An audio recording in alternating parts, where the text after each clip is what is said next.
तो आप में से काफ़ी सारे लोगों ने डार्क वेब के बारे में सुना ही होगा कि किस तरह से वहाँ पर काफ़ी ज़्यादा स्केरी और क्रीपी चीज़ें होती रहती हैं। तो आज की वीडियो में मैं आप लोगों को कुछ ऐसे ही डार्क वेब की स्टोरीज के बारे में बताऊंगा जो कि काफ़ी ज़्यादा डिस्टर्बिंग है।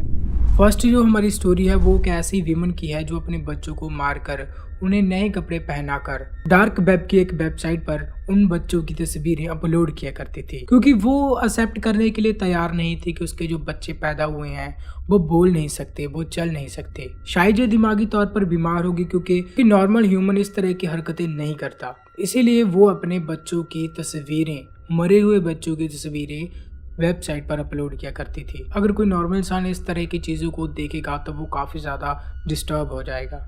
नेक्स्ट जो स्टोरी है इसका नाम है माई नेम इज डैनियस। ये स्टोरी एक रेडिट के यूजर ने बताई है जिसका नाम है द रियल DYD। आप लोगों को पता ही होगा कि डार्क वेब को चलाने के लिए टॉर ब्राउजर की जरूरत पड़ती है और लोग साथ ही VPN का इस्तेमाल भी करते हैं। सो फाइनली VPN वगैरह लगाने के बाद डैनियस डार्क वेब को ओपन करता है और जैसे ही वो ओपन करता है तो वो देखता है कि वहाँ पर वेपन्स, ड्रग्स, ये सभी की तस्करी हो रही है। ये सभी देखते हुए उसकी स्क्रीन पर एक लिंक आता है जिस पर लिखा होता है want a special, click here. जैसे ही डैनियस उस लिंक पर क्लिक करता है तो वहाँ पर एक लाइव स्ट्रीम हो रही होती है। तो वो देखता है कि वहाँ पर एक कमरा है जिसमें काफी ज्यादा अंधेरा है और कमरे के बीचों बीच एक चेयर पड़ी है। तो कुछ टाइम के बाद वहाँ पर एक आदमी आता है एक लड़की को लेकर और उस चेयर पर उस लड़की को बांध देता है और उसे काफी सारे अलग अलग तरीकों से टॉर्चर करना शुरू कर देता है। और वहीं पर लोग चैट में लिख रहे होते हैं कि उसे इस तरह से टॉर्चर किया जाए, उसकी टांगों को तोड़ा जाए, उसके हाथों को तोड़ा जाए। और इस तरह से टॉर्चर करने के लिए वो लोग उसे बिटकॉइन में पैसे भी दे रहे थे। ये सभी चीजें देखकर डैनियस काफी ज्यादा घबरा जाता है और उस लाइव स्ट्रीम को बंद करने की कोशिश करता है।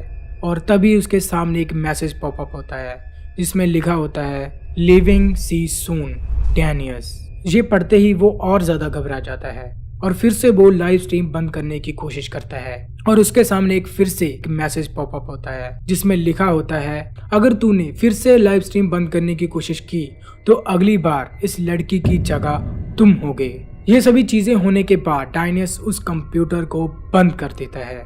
सोचने की बात यह है कि उस वेबसाइट वाले को कैसे पता चला कि उसका नाम डैनियस है। उस वेबसाइट को रन करते समय उसका एड्रेस भी लीक हो जाता है और दूसरे दिन जब वो अपने घर लौट कर आता है तो उसके घर का दरवाजा उसे खुला मिलता है। वहाँ पर एक नोट भी मिलता है और डैनियस का फोन भी हैक हो जाता है। 2 साल हो चुके हैं, डैनियस के बारे में कोई भी इंफॉर्मेशन नहीं है और ना ही उसकी रेडिट पोस्ट पर कोई अपडेट आया है।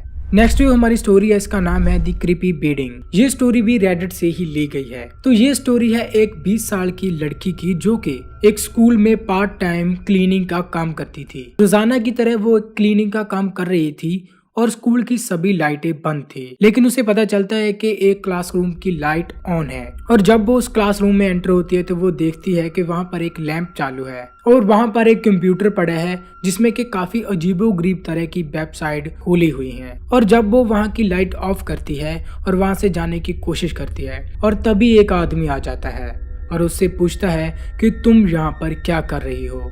तो इसी बातचीत के दौरान उसे पता चलता है कि वो इंसान यहाँ इस स्कूल में टीचर है। और लड़की जब वहाँ से जाने लगती है तो वो आदमी उसे कहता है कि मैं बच्चों के लिए एक पिटीशन बना रहा हूँ तो क्या तुम मेरी हेल्प करोगी। तो लड़की मान जाती है। तो वो इंसान उसे एक फॉर्म भरने के लिए देता है जहाँ पर उसे अपनी पर्सनल इंफॉर्मेशन भरनी थी। तो जब वो दूसरे दिन उस स्कूल में आती है तो वो टीचर उसकी ओर देखता है और काफी क्रीपी सी स्माइल देता है जिससे वो काफी ज्यादा घबरा जाती है। और डेली ही जब भी वो लड़की उस स्कूल में जाती तो वो टीचर उसे एक अजीब और क्रीपी सी स्माइल देता, जिसके बाद वो लड़की अपने आप को काफी ज्यादा अनकंफर्टेबल महसूस करती। सो एक दिन वो लड़की अपने दोस्तों के साथ घूमने चली जाती है। उसके ग्रुप में से एक लड़का उसे कहता है कि मुझे तुमसे 5 मिनट बात करनी है। तो वो मान जाती है। तो वो लड़का अपने लैपटॉप पर डीप वेब को ओपन करता है और उसे बताता है कि ये तस्वीरें तुम्हारी ही है ना, क्योंकि उस वेबसाइट पर उसकी तस्वीरें अपलोड करके और उसकी सभी पर्सनल इंफॉर्मेशन डालकर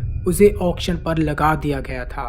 तो तभी उसे याद आता है कि एक टीचर ने उससे एक फॉर्म भरवाया था जिसमें उसने अपनी पर्सनल इंफॉर्मेशन डाली थी। तो वो काफी ज्यादा घबरा जाती है और इसके बाद वो पुलिस स्टेशन चली जाती है। और जब पुलिस इन्वेस्टिगेशन करती है तो उस टीचर के कंप्यूटर में से काफी सारी लड़कियों की पर्सनल डिटेल्स मिलती हैं जो कि डीप वेब पर अपलोड की गई थी। सो धीरे धीरे करके जब उसके घर की तलाशी ली जाती है तो वहां पर भी काफी सारी स्केरी और क्रीपी चीजें उन्हें मिलती हैं। इसके बाद पुलिस इस टीचर को अरेस्ट कर लेती है। सो मेरी राय तो यही है कि कभी भी आप अपनी पर्सनल डिटेल्स किसी को मत दो, क्योंकि इस टाइम पर डेटा ही सबसे इम्पोर्टेंट चीज है। कोई भी इंसान हमारे डेटा का मिसयूज कर सकता है। तो ये स्टोरी एक 22 साल की लड़की की जिसका नाम एमिली डेनियस था।